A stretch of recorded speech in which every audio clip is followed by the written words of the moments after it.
Good evening, everyone, and thank you for coming.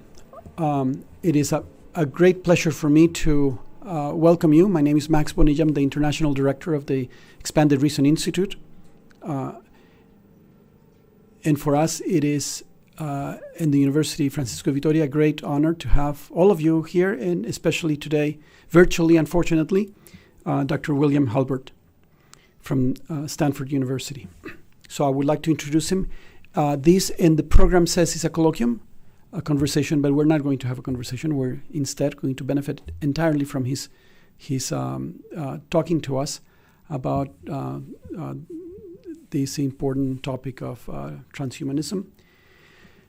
I'd like to introduce him, and then therefore I will just pass the word on to him, and he will take the floor afterwards. Depending on how much time we have, we'll have time for a question and answer. There is translation, so if you need a translation, same for the questions, you can ask in Spanish if you wish, and then we will translate. There's a channel in that he can use to have the translation, to hear the translation.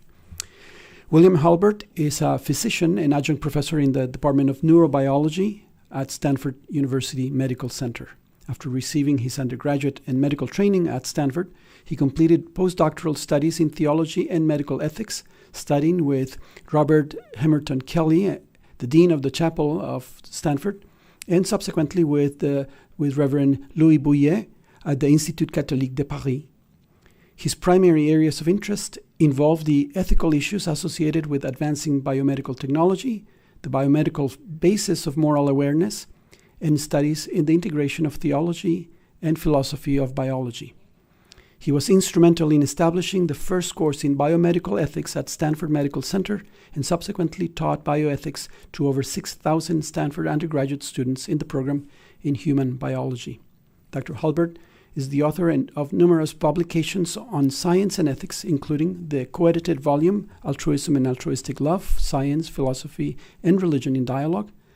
He has organized and co-chaired 3 multi-year interdisciplinary faculty projects at Stanford University, including the ongoing The Boundaries of Humanity, Human, Animals, and Machines in the Age of Biotechnology.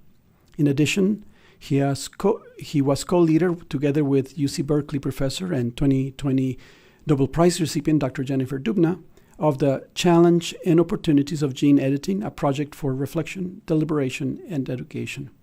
Dr. Halbert has testified before multiple national and international organizations, as well as at major medical centers and universities around the world.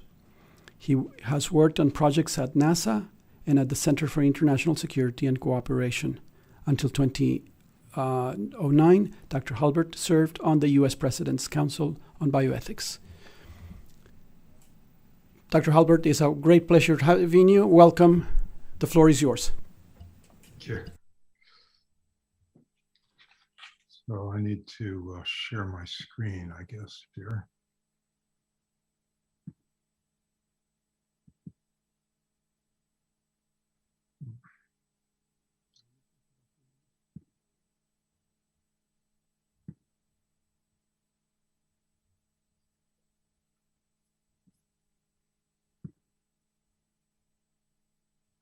Does that work okay? Can you see that?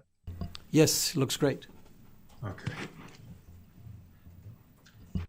So several years ago, I spoke at a conference at Harvard University, and I think this poster distills well the profound challenge addressed by our current Congress: editorial aspirations. Human hands, what Aristotle called the tool of tools, the symbol of our distinctive body form and unique capacities of mind, our comprehension, creativity, and control over the world in which we dwell. What a drama as these hands turn now to operate on our very selves. In pondering the implications of our advancing biotechnology, I want to discuss the new powers and possibilities arising in our emerging era of developmental biology: stem cells, clones, chimeras, organoids, and synthetic embryo-like entities. These new tools and technologies hold extraordinary prospects for biomedicine, but at the same time, they pose difficult and disquieting conceptual and ethical questions. What exactly defines life? What does it mean to say something is alive, a living being? And what are the boundaries of human life? And on a practical level, how can these transformative powers at the very foundations of life be deployed for positive purposes in the service of human flourishing? These innovative and potentially transgressive technologies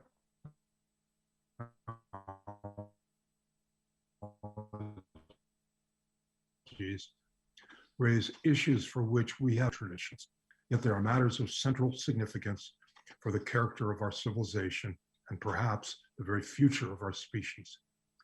If we consider these new powers within a historical perspective, we may gain some insight crucial to their constructive deployment. In 1797, the French Academy of Science offered a prize of 1 kilo of gold to anyone who could explain the nature of alcohol fermentation. For 6,000 years, fermentation had been regarded as a mysterious power of transformation, a meeting of the material and the spiritual. But now in the age of science, a bitter dispute arose between those representing the new field of chemistry and the traditional vitalists, who maintained that life processes are not reducible to explanations in terms of physiochemical mechanisms. Toward the end of the 18th century, Lavoisier had noted that the powers of fermentation could be transferred with residual sediments, the gunk at the bottom of the fermentation flask. By the middle of the 19th century, Schwann established that cells are the basic unit of life and that yeast cells could be found in fermentation sediments. The crucial role of these yeast cells was confirmed by Pasteur, a vitalist who maintained that only within the living system of the cell, with its mysterious immaterial vital force, could the powers of fermentation be manifest. Excuse me, Bill, can I interrupt you 1 second? Yes. On the top left of your screen, you see a button that says Use Slideshow. That would help us see better. Yes, that one. There. Thank you. Better? Yes, much better. Good. Thank you. Oh, see, that's a problem because I can't see my slides coming. That's a problem. Just go ahead back to click the escape key, probably. Escape.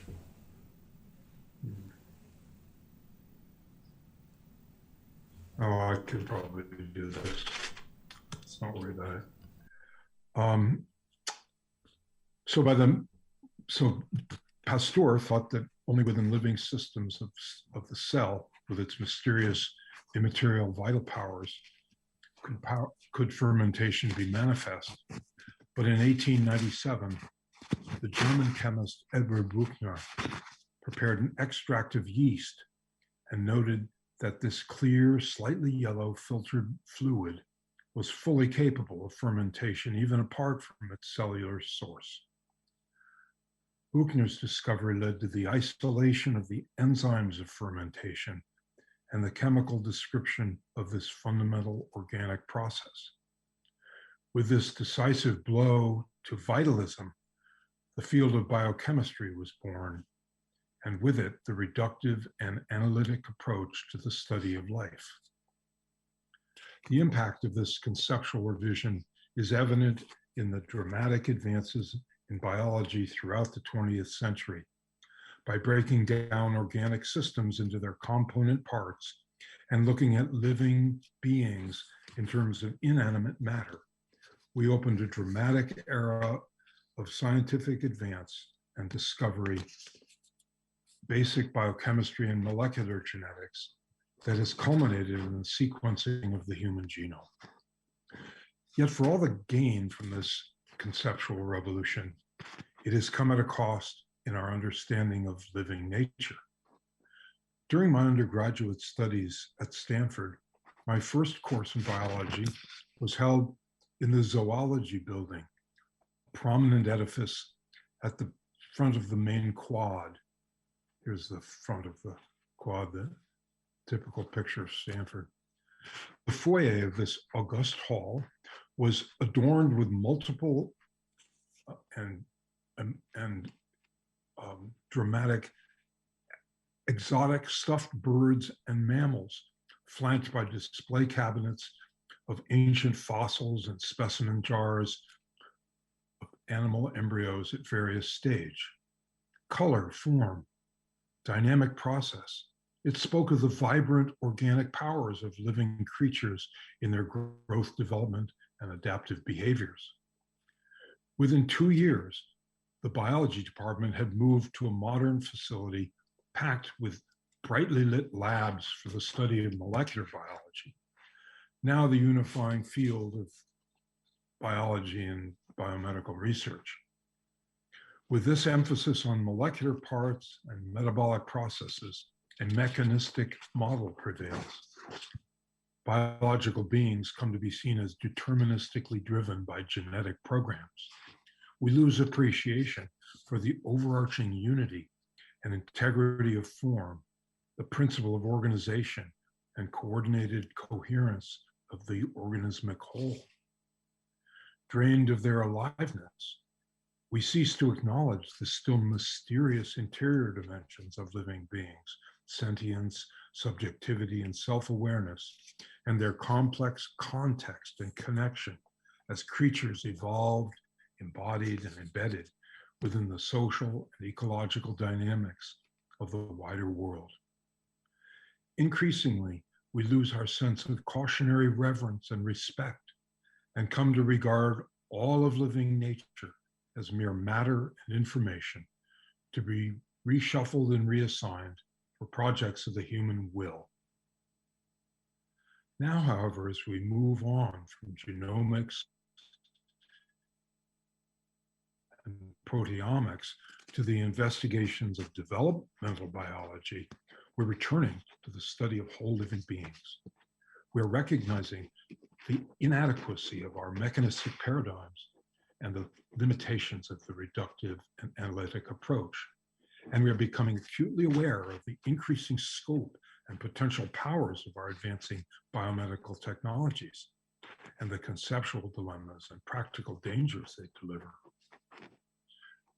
These questions and concerns were forced to the foreground of public awareness in the final years of the 20th century with the announcement of the first successful cloning of a mammal, Dolly the sheep. This extraordinary feat, known by the scientific term somatic cell nuclear transfer, was accomplished by replacing the DNA-containing nucleus of a sheep's cell, an egg, with the nucleus of another animal's adult body cell, a somatic cell. In this case, a breast cell from a different sheep. It's all of it, named in honor of the country music singer Dolly Parton. This procedure, in effect, creates a younger identical twin and holds the prospect for an unlimited number of genetically identical or nearly identical animals as a standardized platform for a wide range of research in development, disease modeling, or drug testing. One Japanese researcher has made 581 identical mice. For example, batches of identical animals can be selectively altered by editing a single gene and observing the gene's impact on embryological development. Or batches of identical animals can be tested with different doses of an experimental pharmaceutical or levels of an environmental toxin. Cloning is being used in efforts to preserve endangered species and has been suggested for possible de-extinction of animals such as woolly mammoths and the passenger pigeon, and possibly even extinct human lineages like Neanderthals and Denisovans. However, despite the fact that at least 20 species of mammals have now been cloned, it is notable that there has only been one species of primate, cynomolgus monkeys, cloned and brought to live birth, and no published successes in the implantation and gestation of human embryonic clones. This failure poses a major impedance to the transhumanist agenda, since evaluation of the impact of single gene alterations against an unaltered genetic background would almost certainly be an essential step in attempts to produce enhanced humans. A less recognized but highly significant result overthrew the long-standing and widely held conclusion that once committed to more specialized states, somatic cells could not go back to a less differentiated multipotent state. Clearly, when placed within a different cytoplasm, that of the egg, the genetic material from the adult cell nucleus was reprogrammed to serve the essential functions of the developing embryo. This at once supported two important revisions in our understanding of development. First, the flexible context-dependent nature of gene expression and cell fates. And second, a recognition that DNA is not the master molecule, but is subservient to factors in the cytoplasm that influence gene expression. In the memorable words of Stephen Rose, correcting the errors of DNA essentialism, there is no nuclear boardroom, but a wider, coordinated molecular democracy. A living being is an integrated unity in its organization and operation. For a developing embryo, this means that the whole, as the unified principle of life, precedes and produces the parts. These new insights in developmental biology have enormous implications for the difficulty of enacting the transhumanist project for the revision of human nature. In 1999, just 2 years after the cloning of Dolly, American scientists announced the isolation and culture of human embryonic stem cells, pluripotent cells capable of differentiating into the cell, drawing on nearly 20 years of research on mouse embryonic stem cells.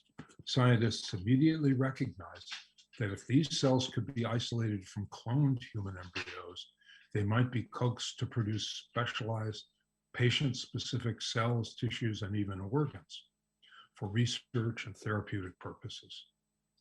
Because this would involve the creation and destruction of human embryos, the suggestion provoked a deep controversy between those who saw such a procedure as a violation of basic genetic human dignity and those who cited the imperative of scientific advance. However, within less than 10 years, the Japanese scientist Shinya Yamanaka had identified just 4 factors that could reprogram the adult body cells to the pluripotent state with similar powers to those of embryonic stem cells. He named those cells induced pluripotent stem cells, otherwise known as iPSCs. With these discoveries, the new field of regenerative medicine was born, and with it, a vast and flourishing arena of research into the most fundamental levels of human development. The therapeutic horizons of these new lines of inquiry are expansive. To characterize the operative processes and patterns of the human organism's coordinated unfolding is to expose the roots of human biology.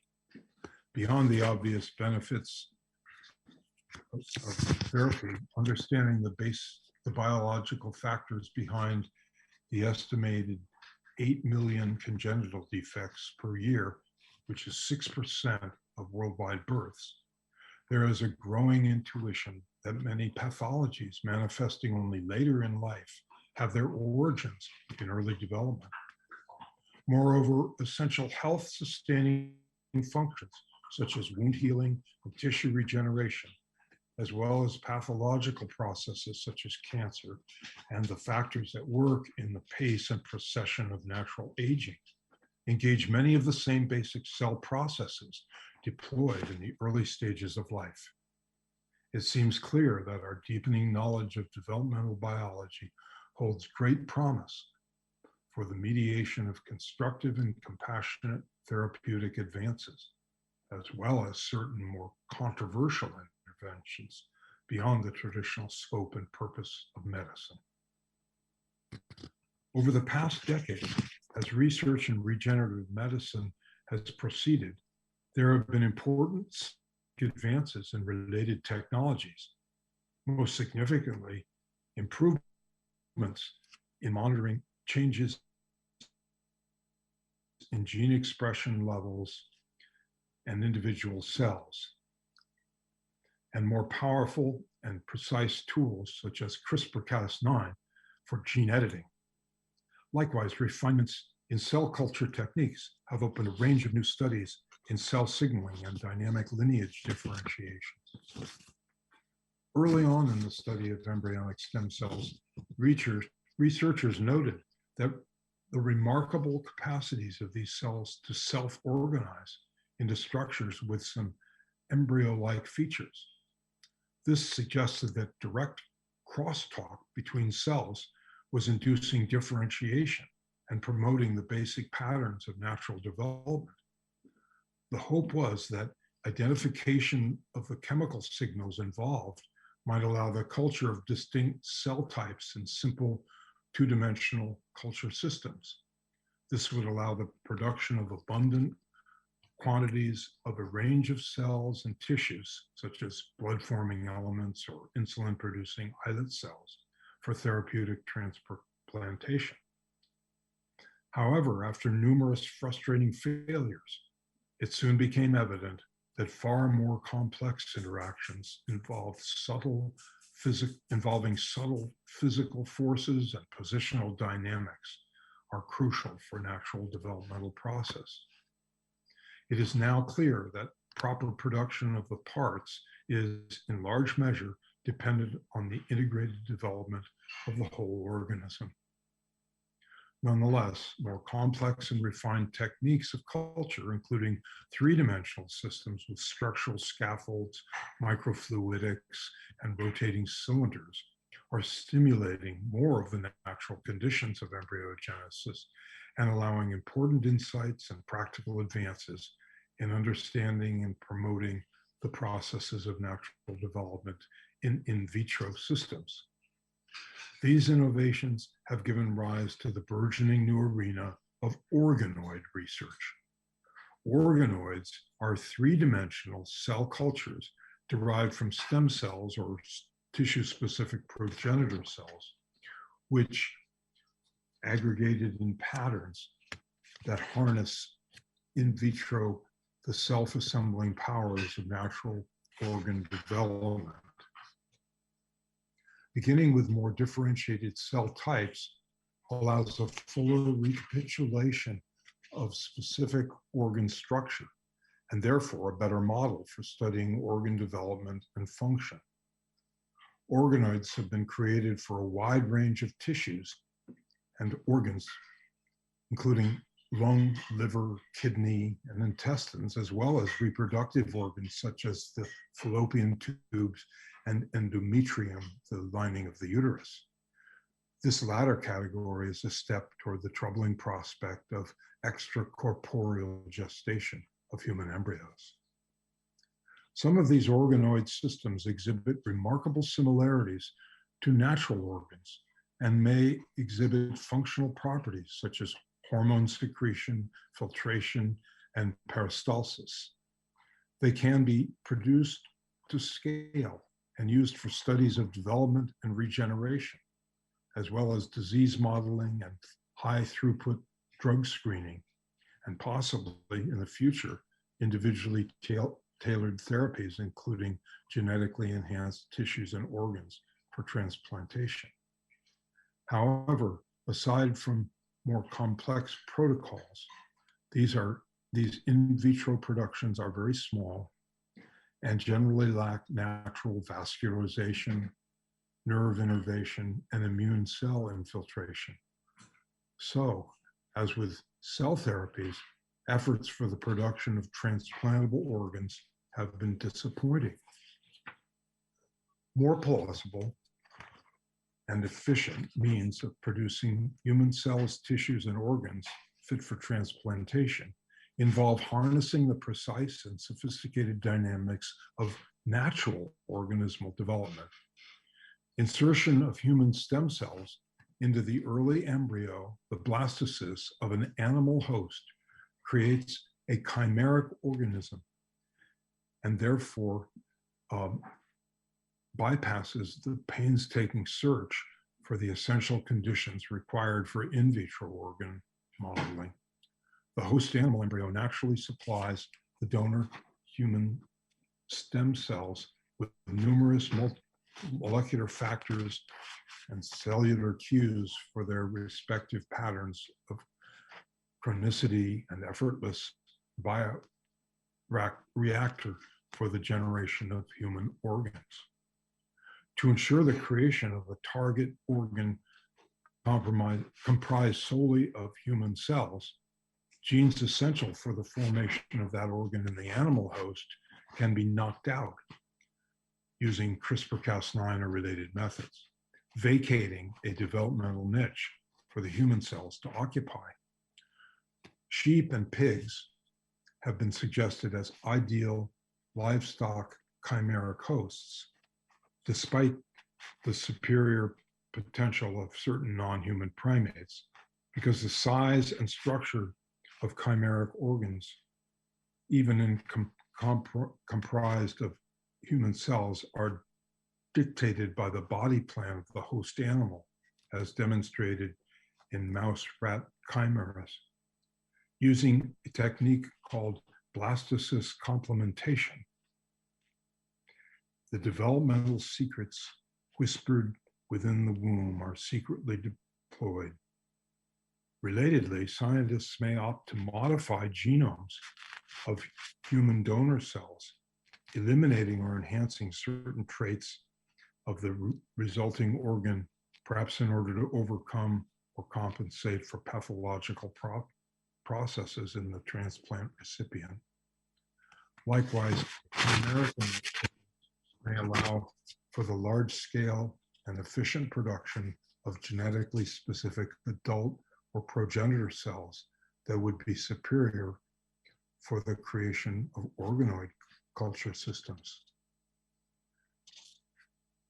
Perhaps the most fascinating and scientifically significant employment of organoid technology is the production of cerebral organoids. This slide illustrates our future ultimate goal. Suppose this is a patient with end-stage heart failure. We can put him on an artificial heart. Meanwhile, we generate iPS cells from this patient and inject these iPS cells into a blastocyst stage embryo obtained from a mutant pig in which the gene necessary to form a heart is deficient, providing relevant organ niche for not. Perhaps the most fascinating and scientifically significant employment of organoid technology is the production of cerebral organoids. For obvious reasons, living tissues from human brains are generally unavailable, and animals, even non-human primates, provide inadequate models of human neurologic and psychiatric disease. Fortunately, human-derived cells coaxed along a neural trajectory provide a veritable tour de force of self-development, exhibiting specific cell types and regional structures as diverse as forebrain, striatum, retina, thalamus, and spinal cord. Moreover, advances extending culture times and improving culture conditions have allowed the generation of cells that recapitulate natural developmental properties of migration, circuit formation, and electrical activity. In addition, cerebral organoids can be structurally paired with one another or with other cells or tissue types to produce assemblioids, which can even include functional connections that provide sensory input and motor output. Beyond delivering crucial insights into healthy brain development, cerebral organoids and assembloids have already provided important insights into pathological processes such as motor neuron disease, autism, microcephaly, and schizophrenia. Given the importance of the brain in constituting identity, these laboratory-generated cell systems may help to illuminate the biological basis of certain unique and distinguishing characteristics and capacities of human nature, and perhaps reveal potential avenues for neural enhancement. However, cerebral organoids also serve as a powerful reminder of the intricate interrelations and integrated unity of the human body and mind. More than any other organ or organ system, the development and operation of the nervous system is dependent on and woven into the structures and processes of the wider organism. Its cell-cell connections and circuits, which is to say the very architecture that defines the nervous system's functionality, are pruned or promoted by physical and social experience. From its grounding in the body with its integrated affective and perceptual operations, our conscious and comprehending mind seeks a coherent understanding of the intelligible natural order within which we dwell. In the context of process of organismal life, the realm of thought and subjective awareness exert a real and efficacious formative influence on the developing neural circuits, their states, connections, capacities, and tendencies. Unlike any other creature in the natural world, we come to be governed by ideals and aspirations that provide a top foundation that gives personal meaning and empowered purpose to our lives. Only here is the significance of development and the inadequacy of mechanical models fully revealed. Returning now to the transhumanist project, these reflections on the integrated organization and operation of the human organism and the highly refined developmental processes that bring us into being provide a cautionary tale for technologically mediated projects in the pursuit of human improvement. The research tools described in this presentation will greatly advance our knowledge of the base levels of human biology. And with this understanding will come new temptations to employ these powers in the service of our individual or collective appetites and ambitions. But any interventions to significantly revise our given nature are likely to unbalance the basic integration of our being with effects far more fundamental than the desired alteration. Moreover, human nature has evolved in coordinated complementarity with the physical conditions and social relations that give shape and significance to our lives. Some argue with forceful conviction for a distinction between therapy and enhancement, and there is a certain wisdom to this approach.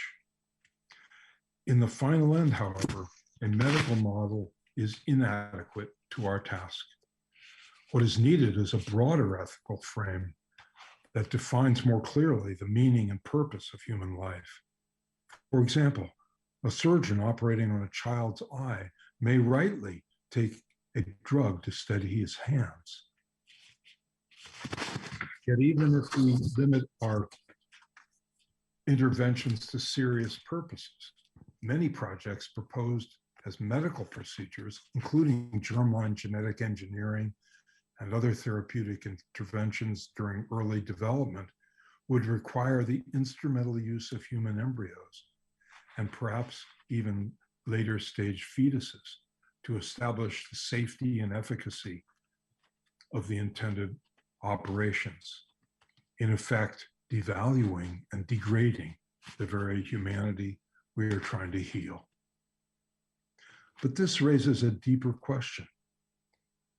If we were truly able to reshape human nature with no moral disproportions or dangers of risk, what kinds of alterations or specializations would we want?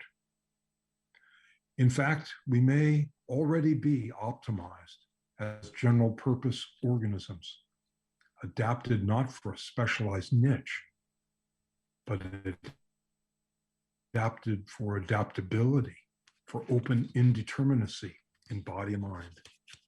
Whereas other creatures have specialized anatomical or physiological features and fixed behavioral action patterns that sustain and channel their lives, our specialization is our capacity for conscious comprehension and control within the intelligible order of the given world, and for collective accumulation and transmission of wisdom and skills. While other creatures have specialized fur or feathers, we are the creature that is born naked, but clothed by culture. And these distinctive powers arise within the integrated unity and coordinated coherence of body and mind, framed and fashioned by the fundamental processes and patterns of our earliest dynamics of development. Yet for all the positive advantages our self-conscious and comprehending mind makes possible in the natural process of life, at the same time, it delivers to us the troubling awareness of our frailty, finitude, and suffering unto death. If life from its conception has a sacred inviolability, and the natural channels of mind are the privileged path to the deepest truth, then what are we to say of the natural process of aging? Is aging a disease, a proper target for our advancing powers of technological control? At the marking of the creation of the Society for Regenerative Medicine, William Hazeltine, head of Human Genome Sciences, stated, "The real goal is to keep people alive forever." Today in laboratories around the world, the search is on for the key discoveries that will unlock the mysteries of our bodily degeneration and decline. Speculation abounds, but there are also fascinating findings suggested of possible pathways for dramatic extension of youthful strength and overall lifespan. Simple genetic and nutritional interventions in roundworms and fruit flies have increased life expectancy by 2- and 3-fold, and similar, though less dramatic, effects have been noted in mice, dogs, and primates. Vast sums of capital are pouring into biotech startups fueled by commercial self-interest and eager public expectations. A Google subsidiary, Calico, California Life Company, is $1 billion investment in research on aging and age-related diseases. And a biotech company named Alkahest is exploring tantalizing evidence that factors in youthful blood can restore strength and vitality. The argument is made that we have already, in the last century, greatly extended the human lifespan. And if life is good, then more life is better. And who could object? But consider the following. The advance in lifespan, which is now culminating what appears to be an average natural limit of around 80 or 90 years, has come through intelligible operations within a natural world shaped by human understanding and human powers, through improved nutrition, sanitation, and interventions against disease. 8 or 9 decades is a conceptually manageable lifespan with an individual living through childhood, adulthood, and on to see his or her grandchildren, allowing a taste of each relational category. And it is a world where one's direct family lineage is connected by both genetics and personal experience, not so attenuated by time that relatives feel unrelated. Generation and nurture, dependency, and reciprocal generosity are in a harmony of proportion, and there is a pace of journey, a coordinated coherence of meter and rhyme in the repeating cycles of birth, ascendancy, and decline, a balance of beauty and love and death that, however poignant, bespeaks a benevolence in the natural order.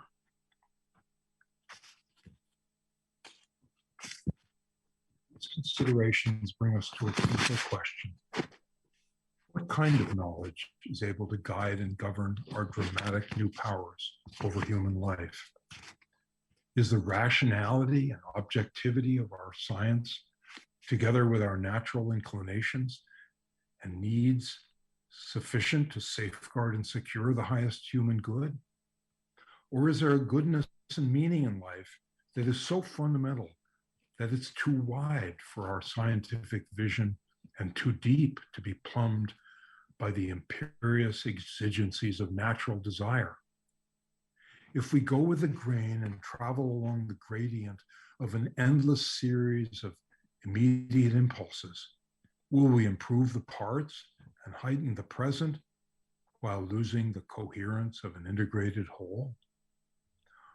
Or does the contour and constraint of natural life, our frailty and finitude, serve as a lens of a larger vision that reflects downward to give coherence and sustaining significance to all of life?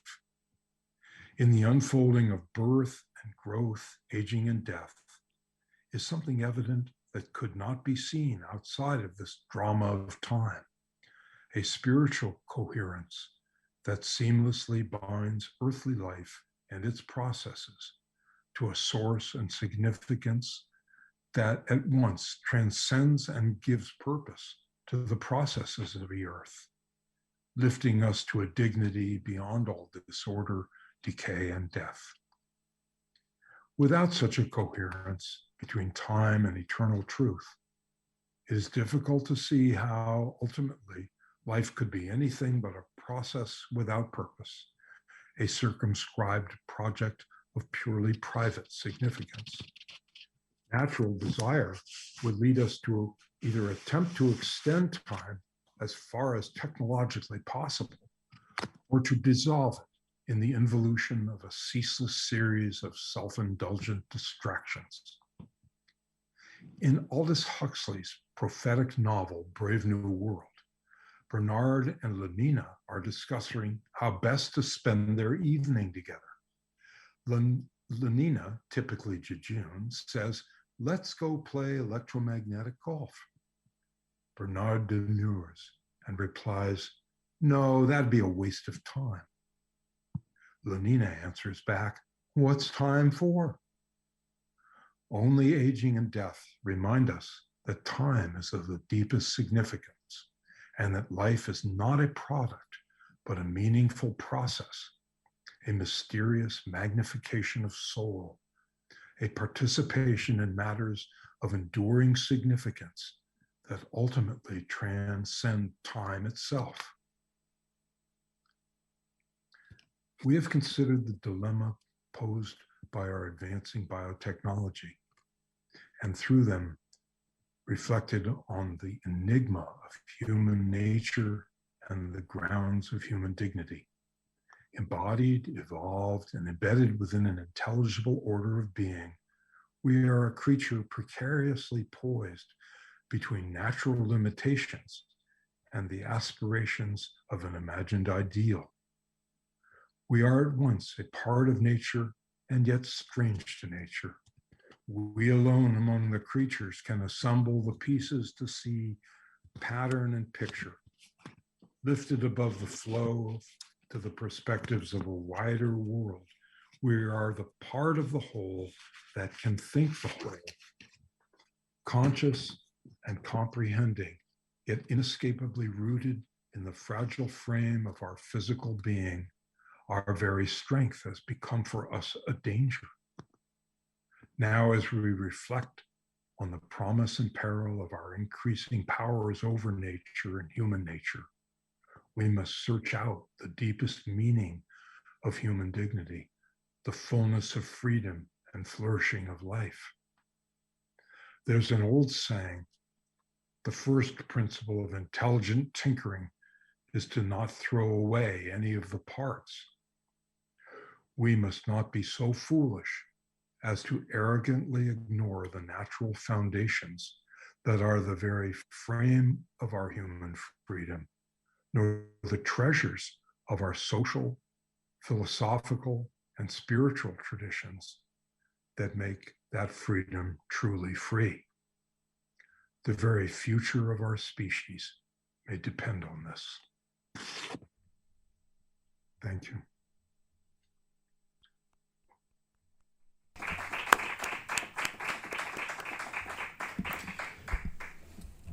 Thank you very much, Dr. Halbert. Now we have a few minutes for questions. If you'd like to ask a question, you can come up to the microphone here. Si quieren preguntar, aquí en el micrófono se pueden acercar. And for those who are following online, if you want to ask a question, ask on the chat, and we'll read the question out loud here.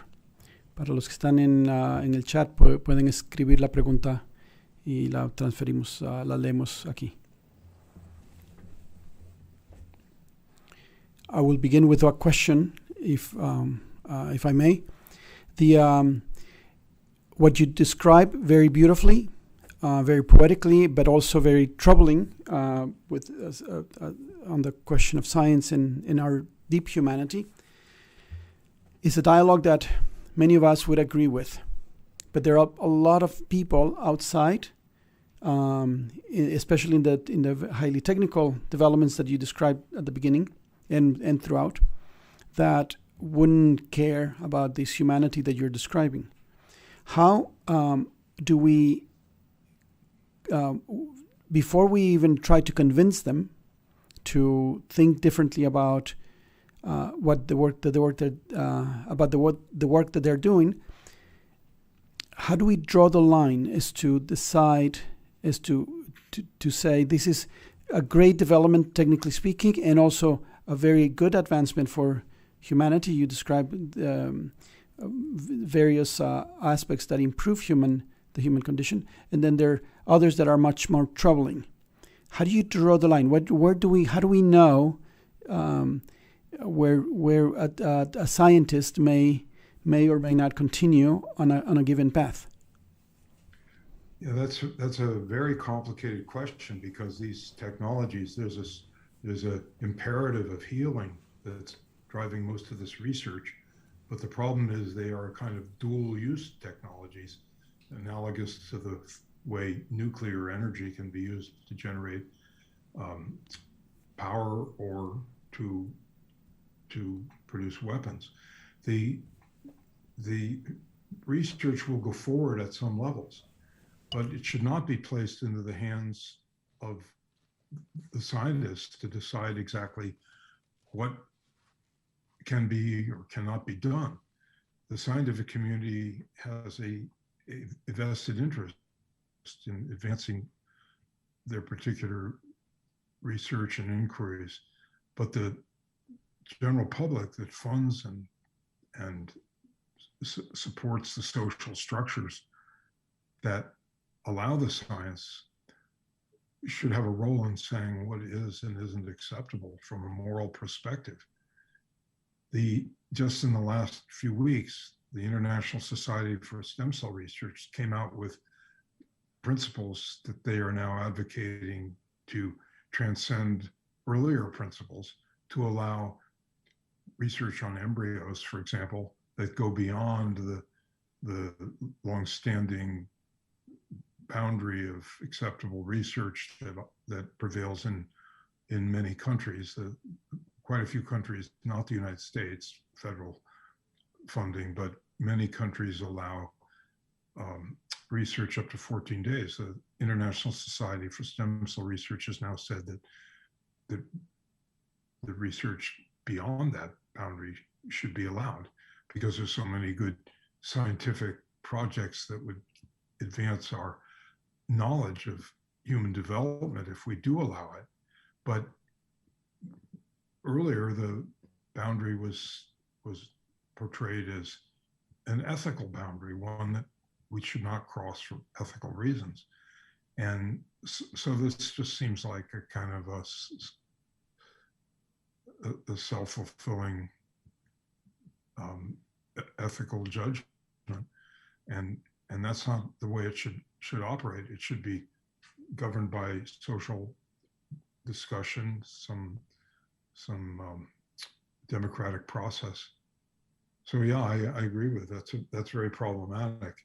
And when it comes to using these technologies to advance certain transhumanist agendas, that's really problematic, because that involves direct application to human beings, and in some cases that would be people's children, and a lot of it is driven by ambitions or fantasies even of what can and can't work. So we got a dilemma for sure. Do you see a consensus among ethicists that agree with you in principle on the problems of biotechnological research that you're describing? Is there a consensus as to how to draw the line, even among people that believe like you and I would? Well, ethicists are a strange species. They come from a wide range of ideological and religious backgrounds, and in some cases they're simply maidservants to the scientific establishment or other political goals. So I think you're not going to get consensus among ethicists any more than you would any other community of peoples. But I do think there are things in which there are thoughtful and logical ethical constraints, but it's funny, they don't operate at quite the levels in which I think we need them. I'll give you an example. There are widely accepted rules for human subject research, except of course when the human subject is an embryo or a developing fetus, and there's not consensus. So we've lost our some degree of our social cohesion with the decline of religious belief in quite a few developed countries. The United States is in decline. The number of people who consider themselves to be religious, at least among the young, is declining rapidly. And what that means is that the principles, this fundamental worldview that does allow social cohesion is being eroded and replaced by something that's not a consensus culture. It really amounts to what's evident in California's history, and namely each individual becomes a culture of one and decides for himself what he or she wants to do. I'd say California is actually pulling itself together better in an ideological way than some parts of our nation, but there's a certain sense of liberation that people should be allowed to do whatever they want to do, and that's a dangerous assumption. So I don't have easy answers from a social level. I do have thoughts about the science and how that should be governed, and I think good logical arguments for that. But as far as how you work democratic process, that's a much more complicated dilemma. Thank you. We have a question here on the floor. Yep. Go ahead. Hello, Dr. Harbert. Thank you very much for your Wait, talk. wait. Wait, so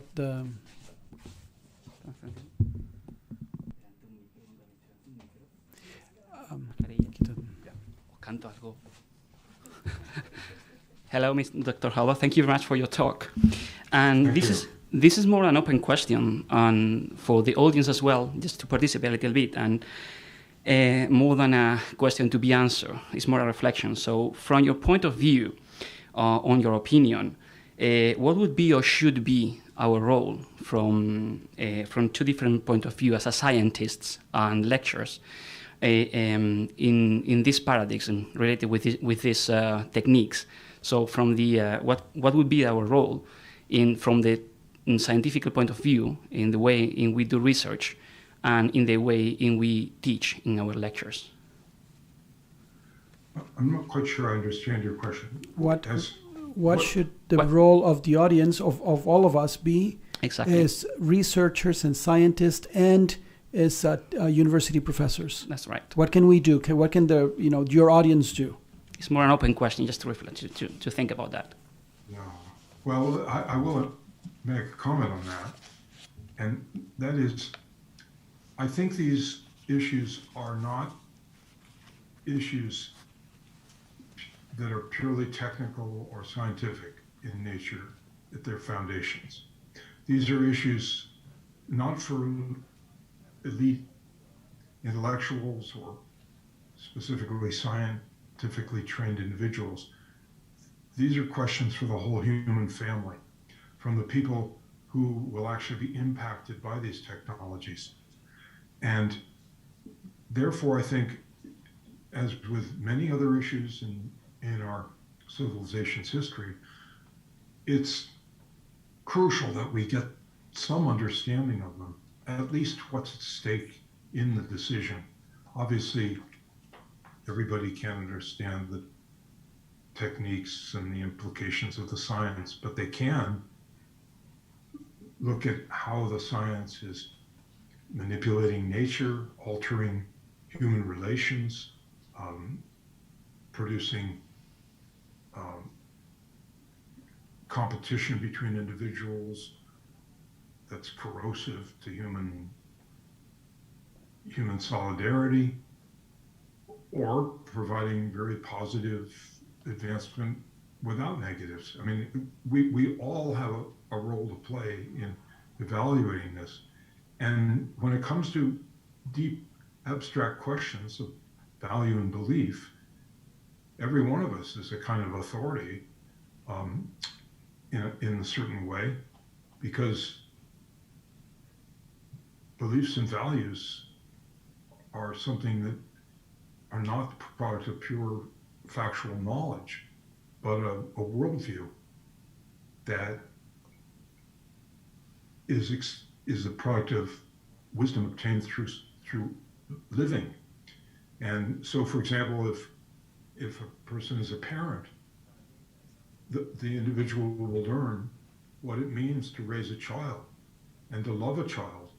If the parents started out wanting a specific kind of a child, they would probably experience raising the child that was born into their family as a kind of correction of their expectations and the focus on genuine love. Because when you have your own child, you very quickly learn to love that child just by natural relations.